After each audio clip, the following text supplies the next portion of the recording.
করে বিশ্রাম নিতে পারে না মা।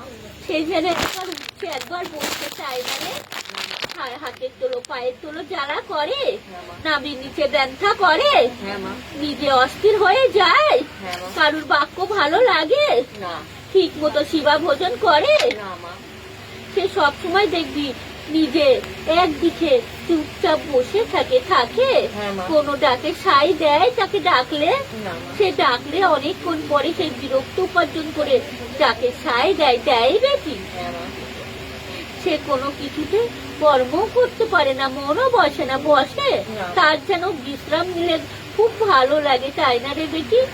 হাড় ব্যথা করে, তোর অঙ্গ ব্যথা করে, পিঠের দ্বারা উপার্জন ব্যথা করে।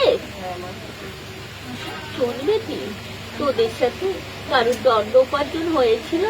না মা, শ্বশুর বাড়ি থেকে অনেক নির্যাতনা ভোগ করে